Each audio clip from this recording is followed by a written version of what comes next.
Hello and a warm welcome to everyone on the other side of the screen. I'm Brenda Navin. I'm the CEO and the founder of Launch My Health. Alongside with me here today is Chef Jeremy Reinicke. He is a fan favorite here at Launch and our culinary director. Before we get into today's webinar, I want to share with you who we are and what we do at Launch. I think that's an important thing. We are a digital culinary and nutrition education platform.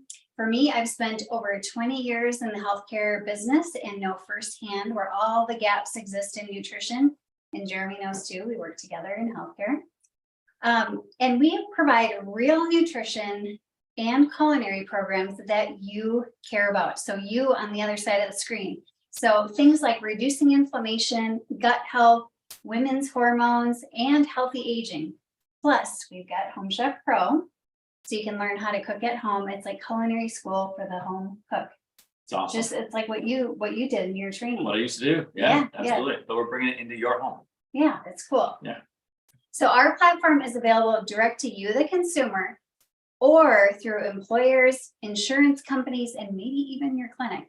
We're also available through platforms like Wellbeats and Thrive Pass, and we do special events just like what we're doing today. We can do that for organizations. And we do private nutrition coaching with a dietitian. So I think we are ready to get on to the topic of today. Let's do it. What do you think? Yeah. All right. Dynamic duos. So what excites me most about this topic is it's the power that nutrition can have. It really, truly packs a punch, whether you want to prevent disease, whether you're looking to manage a chronic disease like high blood pressure, high cholesterol, maybe you're going through cancer treatment, or you're just looking to optimize your health. It's truly the most powerful lever you can pull in your health. Do you believe that? Because I love that analogy too. Right? Yeah. Pull the lever. Yeah. So for our dynamic duos, we are focusing on 3 of our favorites, but there are hundreds and hundreds of these that you can do. So we are going to be focusing on a key nutrient and how to best absorb it. But again, there's hundreds. So our first one is tomatoes and heat. Now there's 3 big reasons why we like tomatoes. One is it's an antioxidant and it has the antioxidant lycopene. And I like to give the example of like a car rusting. So oxidation happens, that's what rust is. Oh. Nobody likes driving a rusty car. I've driven a few in my day. I don't know about you. Oh, God. Yes. Yeah. So what happens is it's like salt, all the different elements, weather that can make a car rust, and that's oxidation. Now, if we take care of our car, that's like an antioxidant. So washing it, maybe keeping it in the garage, really taking good care of it. That happens to our body too. So when we eat things that are rich in an antioxidant, we can protect against the oxidants. And the oxidation could be anything from like skin stuff to rusty joints, right? Right, Yeah. right. And where does oxidation come from? Well, it comes from things like having a poor diet, eating lots of sugar, having a high stress life, not exercising enough, and maybe exercising too much. Also things that we can't avoid, like pollution in the air. But sleep too, right? Sleep too. Yeah. All of those things. So those are all oxidants. The second thing is it protects against certain types of cancers, namely hormonal cancers like prostate, breast cancer, and colorectal cancer. In fact, there was just a new study out.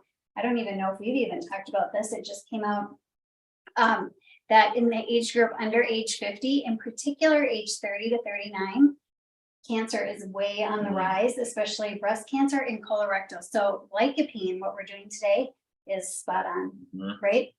And then lastly, it's an anti-inflammatory, so it protects against heart disease. Now you might be thinking, where else could you get lycopene? Well, you could get it in grapefruit, watermelon, apricots. Think of that like kind of pinky red family. And what we're going to do is we're going to add heat to this to increase the absorption. Now, I don't know about you, but I don't like to heat my watermelon. Not generally. No. I've heard you can grill it. Haven't done it. Yeah, I haven't either. I'll stick to tomatoes. Yeah.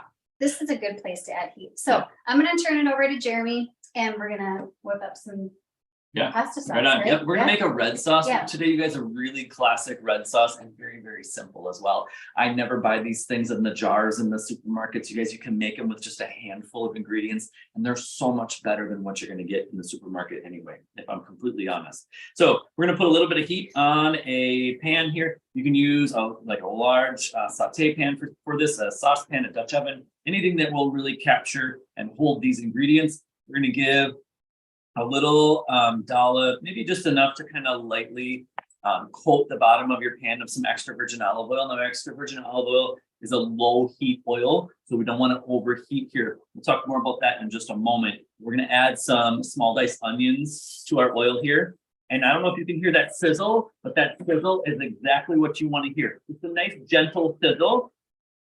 If you get it too hot, right, it's going to be sort of popping and cracking at you. And I'm getting a little bit. So I'm gonna turn mine down a little bit. Spitting. Yeah, it's like spitting at you, coming to get you. Yeah, causing problems. Turn that heat down, especially here because we're using that extra virgin olive oil. Now, I'm not saying you should never like sear something, right? But if that's your goal to sear it and to get caramelization, you're gonna want to shift that extra virgin olive oil to like an avocado oil is my oil of choice. So for low heat techniques, extra virgin olive oil is awesome. I think it even, some of our nutrients here are fat soluble, right? I was just going to interrupt you. Yeah. So some of these nutrients, especially lycopene, it's going to be you're going to enhance the absorption even more by adding oil. Don't think a dynamic trio. It is. Yeah. It really is a trio. Yeah. So we're taking some really awesome ingredients with some really powerful nutritional value, and we're just really combining them in a way to maximize that. It's really kind of what we're doing, right? And I also, aside from, of course, the great nutritional value in this is a really budget-friendly way Great point. to make a sauce, and you can use it so many different ways. And then, of course, you're getting the awesome nutrition out of it too. Yep. And it's going to taste way better than what you're buying in a jar. Yeah. Especially like during harvest season, when some of you have your own gardens and you have tomatoes, you're swimming in tomatoes. Do something like this with them. Well, We're gonna get a little bit of garlic in here real quick as well and get that sauteing. I was just gonna say, I'm sure you guys can see this on the camera, but these are local tomatoes and they are so juicy. Yeah. I mean, we wanted to snack on these before. Oh, I know. It was Jeremy, hard. Jeremy wouldn't let us. I snacked Yeah. the hand away.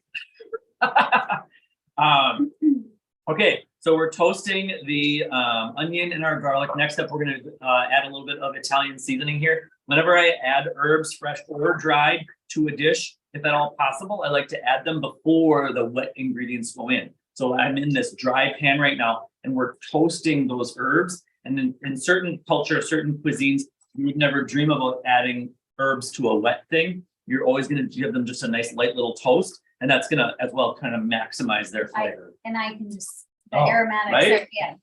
Exactly. Oh my goodness. Now, again, low heat here. I don't want to see any kind of caramelization or browning. If you have a little bit, it's not the end of the world, but it's not our goal here. So I'm going to pick my pan up and I want to show you, right? We don't have any browning in the pan because this is a sort of a low and a slow technique. It's like we're stewing the tomatoes until they fall apart, essentially.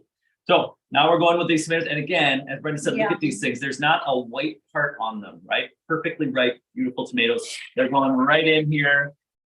We've got a little pasta steam there, which is what we want. We're going to give these a little bit of a stir. Yeah, I'm going to turn my heat back up now as we just increase the volume of this considerably. So we lost a lot of the heat in our pan. So now we're going to crank it back up so that we come back up to a simmer, and we're going to add our salt. That's the other thing about making something like this at home, you guys, is you're in charge of the oil that you use. You can use a better for you oil like an extra virgin olive oil, and the amount of salt. It's a big thing, right? You grab one off the supermarket shelf, look at the salt level, it's going to be through the roof. You might get a shocker there. So I'm going to give it a little sprinkle here, and we are going to set this guy aside in the back and let it come up to a simmer. And again, we want to just maintain a nice gentle simmer. That heat is going to impact everything going on in here, the flavor, the texture, and that lycopene. What else could you do with tomatoes that are cooked?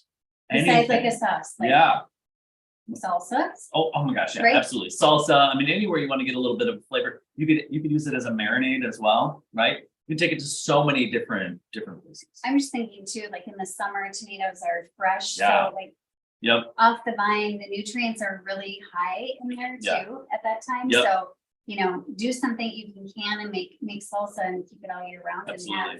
And 100%. get your life. Do we have a question, Amanda? Yes. What is your opinion about tomato paste? I see tomato paste called for in a lot of recipes and not sure when and how to use it. I think culinarily anyway, tomato paste is great. I use it all the time. It's a tomato product that has been heat has been applied to it. The moisture has been cooked off. It's been concentrated. So anytime you want to get a boost of tomato somewhere without maybe the acidity, because it's less acidic, tomato paste is great. One little word about using it though. I always, again, like the herbs, toast it in a dry pan before you add it to something wet. You're going to sort of caramelize the natural sugars, the natural carbohydrates that are in there, and it's going to turn from, all you got to do is cook it until it turns from the bright red to like a sort of a brick red, and then you can move forward with it in your dish. And I do that all the time. We're coming on my favorite season, braising season, and I always add just like a teaspoon to a tablespoon of tomato paste, and the flavor is amazing. And it doesn't taste tomatoey; it just enhances the flavor of whatever it is that you're making. The next question, is there a difference between sautéing and baking tomatoes? As far as the lycopene goes, I don't believe so. I don't think so. No. It from a food and a dish perspective, minimally. Let's just say minimally. They're both dry techniques, so you're gonna have the evaporation aspect and the concentration of the flavor. Well, I would say saute is gonna be a little bit more powerful, a little bit more quickly. You're gonna get through it, but you'll get there as well if you're just sort of baking or roasting. Great questions, you guys. Keep them coming. All right. All right, I think we're ready for duo number 2, which is citrus and spinach. And why spinach? Well, it's a plant source of iron, and iron is a mineral that helps us with hundreds of processes in our body. And it's like a shuttle in your body that carries oxygen all over. So those two have to be paired together in order to get oxygen to all the places it needs to go in your body. It's like taking an Uber to the airport. So it's a great way to remember it. And then there's 2 types of iron. So there's heme, which is animal-based. There's non-heme, which is plant-based. And it's actually an animal too, but it's primarily more in plant-based ones. The heme is very absorbable. So we're focusing on the non-heme today. And eating foods rich in vitamin C will really help you absorb the iron. So that's where the citrus comes in. And vitamin C can be found in other things besides citrus. We always think of oranges and lemons, that kind of thing, but they're also really high in bell peppers, strawberries, the cruciferous family, like Brussels sprouts, broccoli, cabbage, and even cantaloupe. And red bell pepper is actually one of the highest. So when you pair vitamin C with heme, in particular non-heme, but it works for both. So iron. Iron. Yeah. Yep. You're really going to enhance the absorption. So that's the dynamic duo. And iron is found in organ meats. That's the heme, and beef. Also dark meat, poultry, you'll find more iron in. And then vegetarian sources, which is going to be the non-heme, is tofu, beans, lentils, pumpkin seeds, and of course we're talking about spinach. So it's a vitamin C rich food and an iron rich food, plant-based or animal-based. What about kale? Kale's all the rage, right? It's like forever, it seems. I can't. I would need to look that up. I can't remember how much iron is in that, but yeah. I'm curious though. Mhm. All right. But pairing those 2 together is the key. So we're going to make a simple salad today, something that you can just do really easily. You don't have to use any really equipment. It's just a simple salad. Yeah. And you can use any of these combos. So think about putting peppers in a salad or pumpkin seeds on the top, whatever you want. Yep. Make it fun. Engage your creative side, right? Use some leftover veggies. You can definitely get creative here. All right. So again, we're making a very simple salad here. We're not dirtying the blender or any of that jazz. This is when I lived in Northern California. This is how we did salads, right? We didn't, make vinaigrettes. We made the vinaigrette or the dressing right in the bowl on the greens, and that's what we're going to do today. It doesn't get easier. No, exactly, or better, right? Yeah. I mean, it's just Fresh. delicious. So we're going to start with some fresh herbs here. You can use whatever herbs you want. I chose chervil. Excuse me. I chose tarragon, not chervil. Tarragon and oregano, and both of them have woody stems. So we're going to grab them up near the blossom end, and then loosely beneath that and strip them backwards. and the leaves come right off. Same again with the tarragon and the oregano, both have woody stems, so you don't want those stems in your food. We're just going to strip those leaves backwards, right off of there. Comes off super easy. It takes just a moment.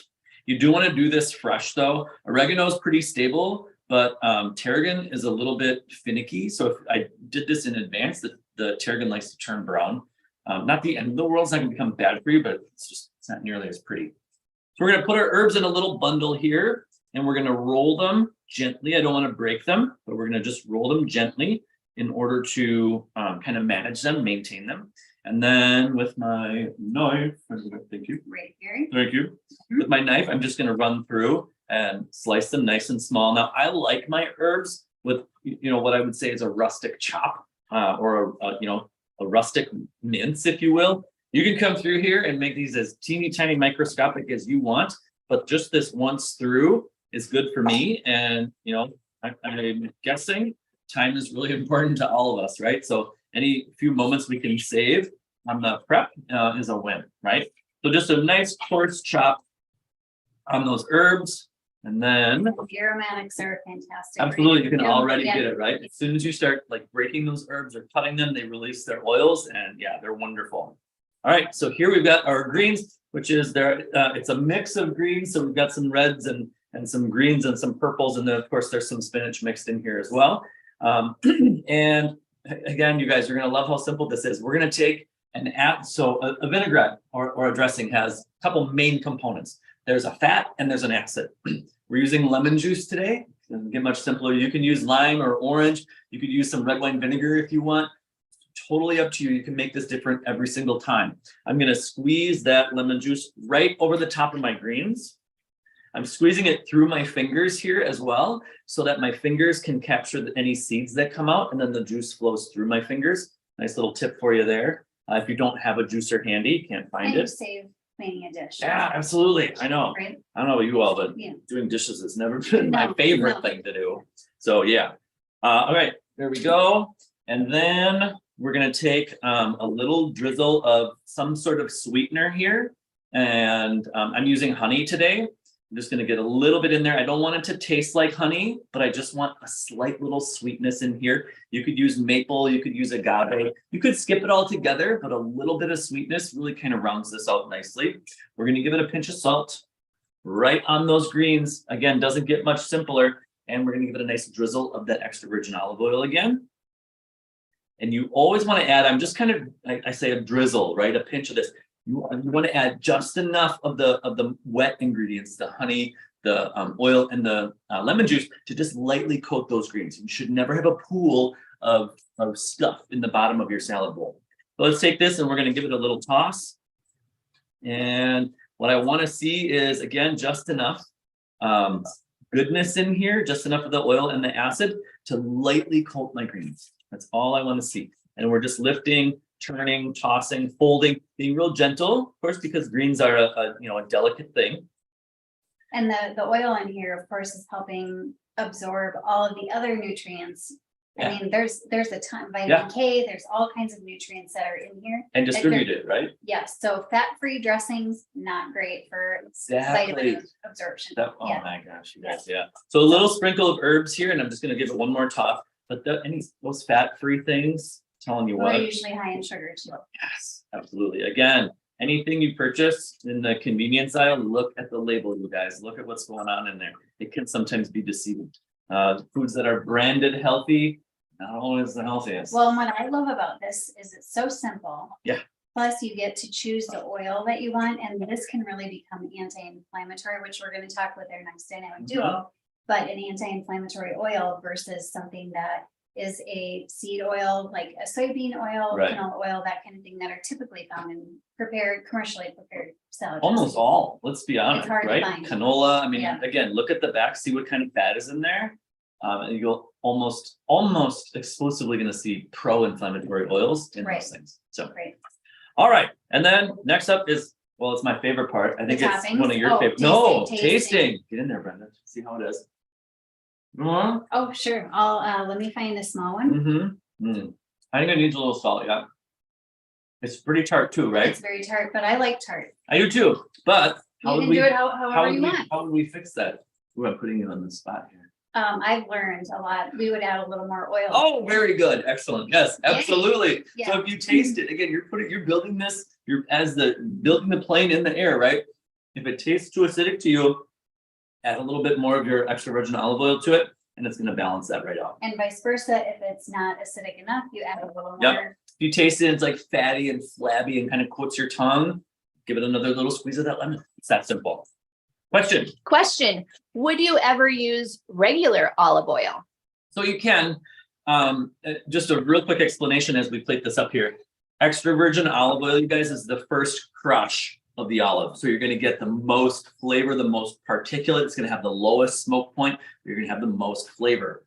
From there, they take that mash or whatever you call it, right? The remaining olive stuff, and they crush it again, okay? That's called virgin olive oil. They take that same stuff and put it through another process, crush it again, and that's what they label as just olive oil. So extra virgin you're gonna get the most goodness and the most flavor. Virgin, you're gonna get, it's still a good product. It's gonna be a little bit more affordable, right? But it's not gonna have quite the oomph for you. And then anything labeled olive oil is gonna have a higher smoke point, but less flavor and less kind of goodness to it. So great, Good rule of great, thumb. yeah, Yep. great question. So let's plate this up, you guys.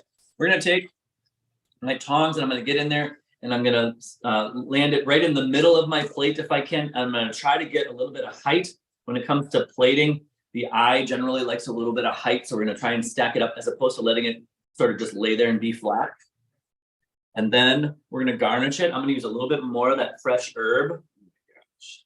Look at this. It's beautiful. Isn't it already, right? Then I'm gonna add some pepperoncinis here. Again, add whatever you want to yours.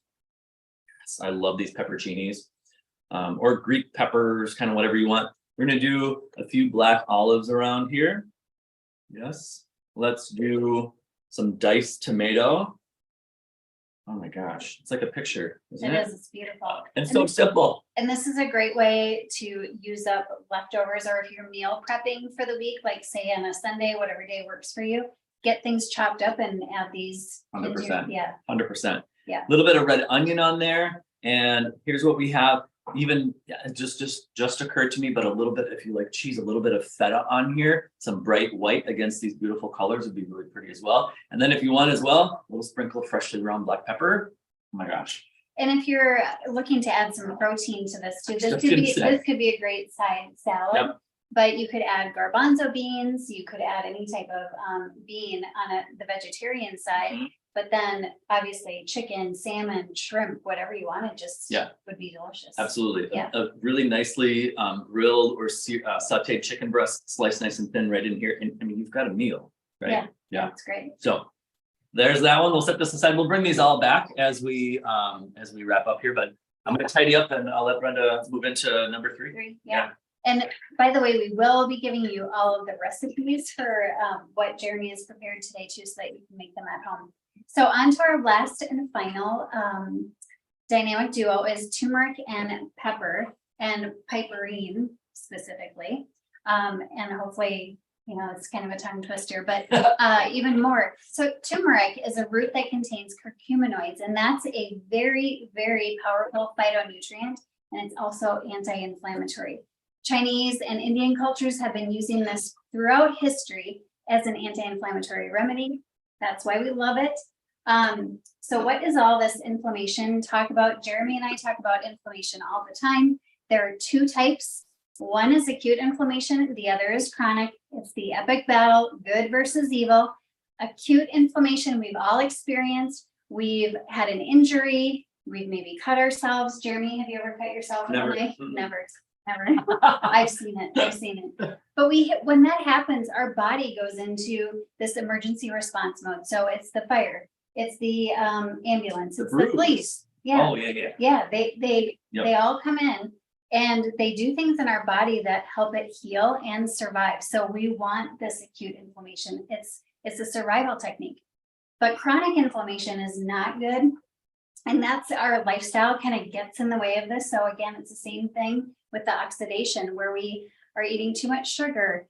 We have a poor diet. We're not getting the right nutrients. We're exercising too little or too much.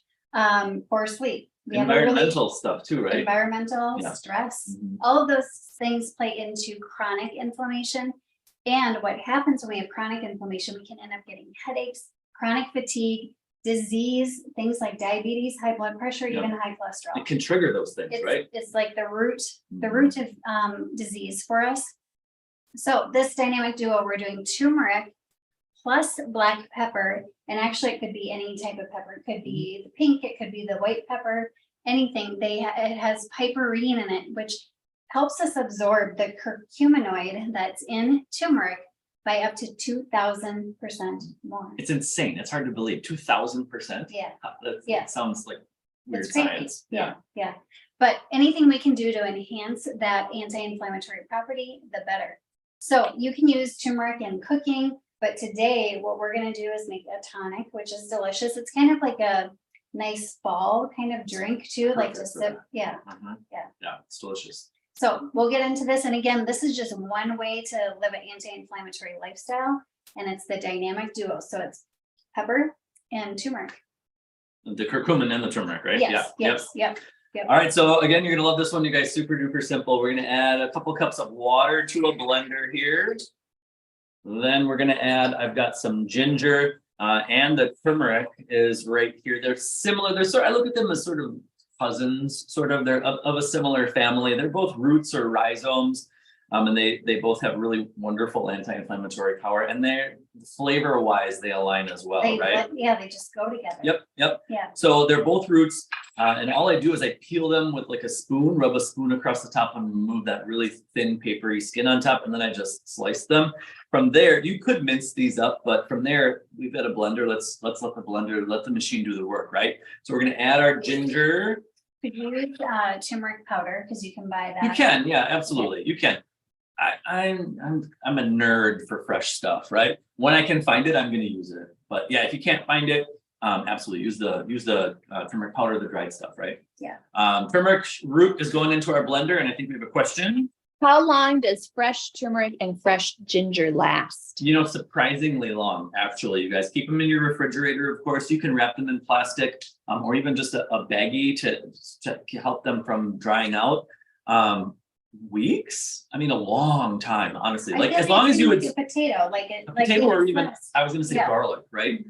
It lasts quite a while. Yep. Where do you buy fresh turmeric? So it's available in a lot of supermarkets. Have you ever seen it at Target?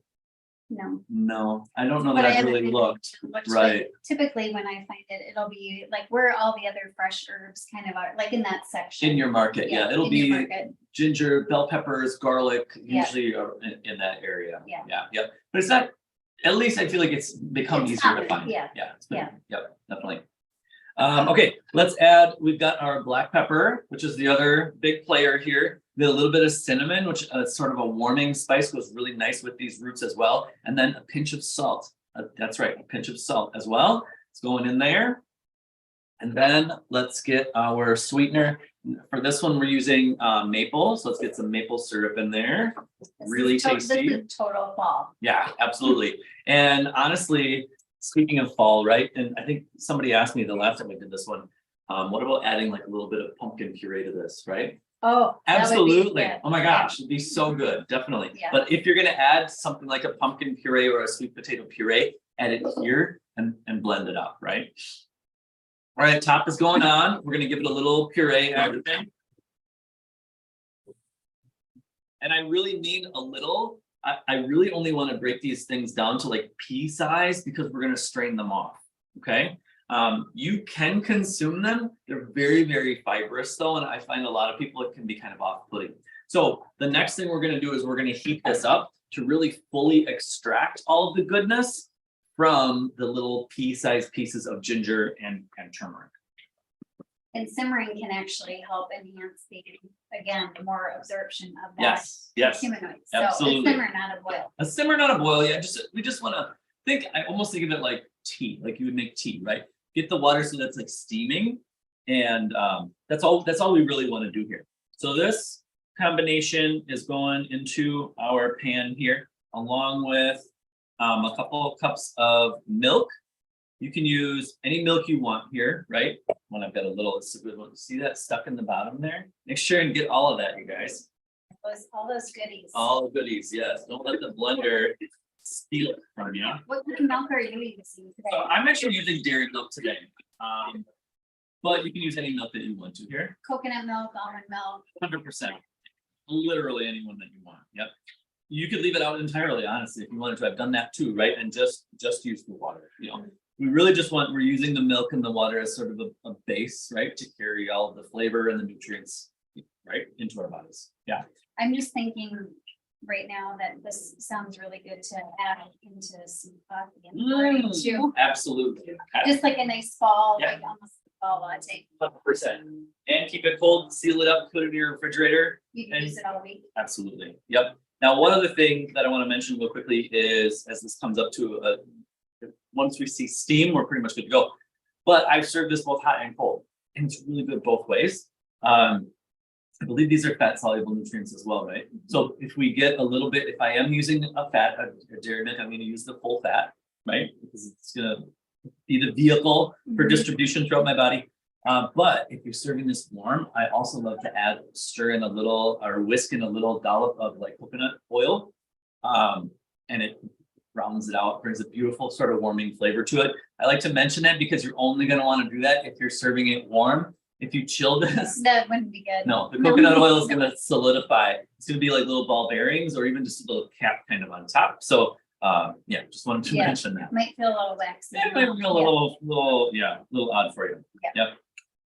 So we're just going to stir this up a little bit. Now this shouldn't be, you know, it was a couple tablespoons of the maple that I put in here. I don't want this super duper sweet, but of course, as always, you can adjust it to suit, you know, your needs. You like it a little bit sweeter, a little bit sweet, like a little bit more tart, leave that out. Yeah. Yeah.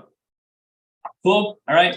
Again, just coming up to a simmer here, and then we'll get the rest of our equipment in place and ready for us. Oh, look, Brenda, I got you a cup. Oh, thank you. Hey, I know. Sorry, Amanda. Amanda's behind the scenes back here for us, doing all the hard work. But we're just bringing this up to a gentle simmer. And again, because we cut these pieces down nice and small, they're going to give up all their goodness, you know, pretty quick. I do want to get a little bit of a taste on here. Taste, what do I say? Right. It's like the most famous thing that I say, taste your food, right? Absolutely. Always, every time. You can always make a little adjustment, right? I'm trying to get just the liquid here.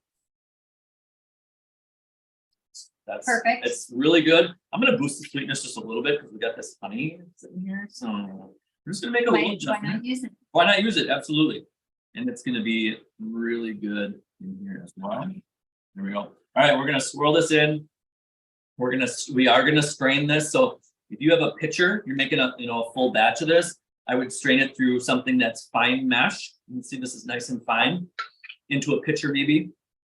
We're just going to strain it right into our glasses, but do make sure that it's fine mesh, right? Because we want to remove all the pieces of those roots. Again, even in my tasting, I got a little piece of that root, and they're just very fibrous, right? They're just extremely fibrous. And the simmering and the cooking is allowing that the phytonutrients that are in the curcuminoid to come out into the beverage. So you don't have to worry like, oh, the turmeric's gone. Excuse me. Exactly. You got a piece of root in your throat. A little bit. So strain it. But no, you're extracting all the goodness, right? And you can actually see it. I don't know if you can see it on the camera here, but once it's extracted, it's forming this sort of blob on top here. And that's what we're going to get rid of. We just have that doesn't look appealing to drink. It doesn't. No. All right, I got a little piece of that black pepper too. Oh. Okay. We got some nice steam rolling here. Oh, well, that's So we're just going to strain this.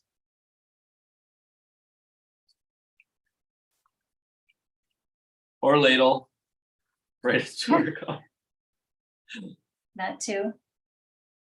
And by the way, the turmeric too can be the color is very potent, so it can stain. What'd you do? Yeah, What'd you do? yeah. Yeah, the good point, Brenda. Be a little cautious with your turmeric or your curcumin because it has that bright, vibrant orange or yellow color, and yes, it can stain your countertops or your clothing. So use caution. That's right. All right, here we go. Salud. See what you think. Delicious. Yeah, right on. Okay. All right. Do we have any questions? Oh, we got the tomato yet. We gotta finish that up. We do have a question. Yes. What else would you use turmeric and pepper with? So it's gonna be really popular in Cooking. cooking, yeah, but Yeah. like some Asian cuisine, I'm gonna say, some Indian cuisine, those types of things.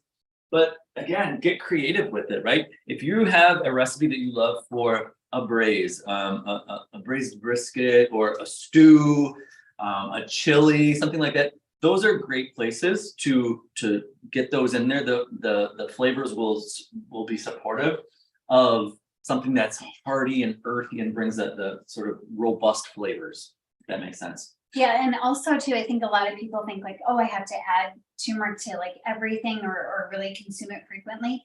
Add it into your diet as a part of an anti-inflammatory diet. So you're eating something anti-inflammatory, every day. Yeah. And so Not that's the a great, same thing. not the but- same thing, but yeah, Yeah. a variety. Yep. Yeah. Yep. Because that's just how we are, right? We crave variety. And there's so many different, these are just a couple examples. There's so many different Yes. examples, different ways to get more anti-inflammatory Yeah. foods into our diets, right? Yeah. Yep. All right, so tomato is back. We're gonna bring salad back here. Check it out. We've got our tonic right here as well. So if you have any more questions, you guys get your typing fingers ready and fire them at us. But I want to just point out real quickly here, you can see the tomatoes have almost sort of melted down. A lot of the moisture has come out, and it's just a really lovely, like chunky tomato sauce right now. If you like your sauce smooth, all you're going to do is use an immersion blender, spin that guy up, or a regular blender or a food processor. You can puree it as much or as little as you want. You're in charge. Can you freeze, if you let's say you do have a garden full of Yeah, tomatoes right now, or a neighbor that does that has brought you some, can you make a big batch of this sauce and freeze it? 100%. I would freeze it in a non-reactive material though, if at all possible. So something that's enamel maybe, or because it's highly acidic, right? Store it as well in stainless steel, even glass. If there are freezer safe, glass vessels. That's going to be best. And then of course you could can it. Can it? Yep. Yeah. 100%.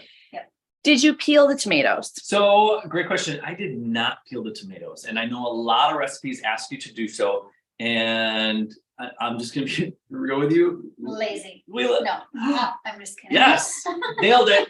No, but we live in the real world, right? Do you got time to like blanch your tomatoes and then ice bath it and then pluck every little, no, right? And I'm telling you what, you're not even going to know that skin is on here, especially if you choose to puree it. And one other thing, what else is it about keeping the skins on? Yeah, a lot of times the skin contains a lot of nutrients. Nutrients and fiber, Yeah. right? Absolutely. Yeah. Well, it just doesn't make sense in my humble little mind to go through all that so that my tomato can just be a little bit smoother, I suppose. Can you just freeze fresh tomatoes and then make this after it thaws? You can. I would recommend probably like stemming it, right? And then maybe dicing it and putting it in a bag. It will probably store better that way. The cutting is done. You've sort of prepped it, and it will, I think, thaw a little bit easier as well. And you'd have to use it in a cooked technique, right? It would not. Oh yeah, not well. You would want to cook with a previously frozen tomato. Yeah. Yep. Got a question about the salad. Uh-huh. I've heard there's a hack to soak red onion before using it to tame the bite they have. Does this take away from the health properties? No, it wouldn't. No. It would not take away from the health properties. Mm-mm. And you could definitely do that, but also know that by doing that, you're going to make the onion soft, right? It was soaked in milk, right? So you're just soaking it. Soaking it. Oh, okay. Either way, I guess there's an enzyme in milk products that will kind of tenderize things, but even just soaking it in what? No, that wouldn't it would still be crisp. If you're doing it in water, I'm processing. If you're doing it in water, it'll still be crisp, and it will extract some of the sort of aggressive kind of acidity from the onion, but it shouldn't detract from the nutrient profile. Another fun thing to do would be to put vinegar, like pickle them on a Yes. salad. I mean, that's like one of my favorites. It's a weakest on a sandwich. Yeah. Okay, so red onion, Pickles. we gotta, now we gotta. Yeah. Red onion, thinly sliced, pinch of salt, lime juice over the top. Toss it every now and then, store it in your cupboard, store it in your refrigerator overnight. You're gonna come back and you're gonna have like these beautiful pickled red onions. So good. They're Little, delicious. if you like heat, chop up some habanero and put it in there. So, like on a pulled pork sandwich. I'm getting hungry now. Then you could put some beans on. You could have a kind of a, you know, Mhm, Spanish kind of salad, Yeah, right? definitely. Besides these dynamic duos, what are each of your favorite superfoods? Well, I think for me, one of my superfoods is always the avocado, just because a lot of people don't realize this. Well, one, they're delicious. I mean, I'm sure there are a few people that don't like avocados, but I don't know who. But avocados are delicious and they are so high in fiber. And it doesn't seem like it would be a high fiber food, but it is. There's about, 6 to 10 grams of fiber in an avocado, which Yeah. is great. We're supposed to get like around 25 to 26 grams of fiber a day. So Yeah. And it's fat, and the the fat is healthy healthy. fat. Yeah. It's a great food. Yeah. Mine has to be berries. I'm gonna say blueberries, raspberries, strawberries, aronia berry. I mean, acai, of course, is all the craze, right? But those are definitely, I would say, superfoods. Eat them in their whole natural state. You're gonna get all the wonderful fiber that comes with them, but they're also brightly colored as well. And that's where I start and where I recommend most people start when they think about improving their diet. Go to the produce and colors. Yes, get the bright, bold, big, beautiful colors. You don't even have to think about, right? If it's brightly colored, it's a win for you. The Can be thing that I love simple. about berries too, just from a blood sugar standpoint, is, well, one, they're high in fiber, so that's Mhm. great for your blood sugar too. But they're so sweet, but they're actually lower in sugar, so they're great for you. I use them as so I have a sweet tooth, you guys, I'll be honest, right? I'm really good though at not doing the candies and cakes and the donuts and things because I use sweet, fresh fruits and berries when I have that craving. And I'm telling you what, it works for me, it works. Will you be doing one of these webinars about mushrooms? I don't know. We love to get topics, yeah. and so that might be a great one. We'll add it to the queue. Yeah, we'll add it to the list. In Launch My Health's Home Chef Pro, we do a whole session on creating a cream of mushroom soup. Yep, that's right. That That's a is good point. wonderful. Yep. Mhm. Love today. I want more. What should I do next? Great question. So if you're on the other side of the screen and you want more lunch, of course, you can follow us on our social channels. We're also, you can contact us and we're available direct to consumer. We're also available for employers, like I mentioned before, insurance companies, and you can just contact us and we'll be happy to get in touch with you. And we have more, follow us on social too when we have more events like this. So we do a lot of free events. That's all we have today. Awesome. All right, wonderful. Well, it looks like we have lunch. Get some corks here. All right. Thanks so sounds much good. for joining Thanks, us, you everyone. guys. We appreciate you.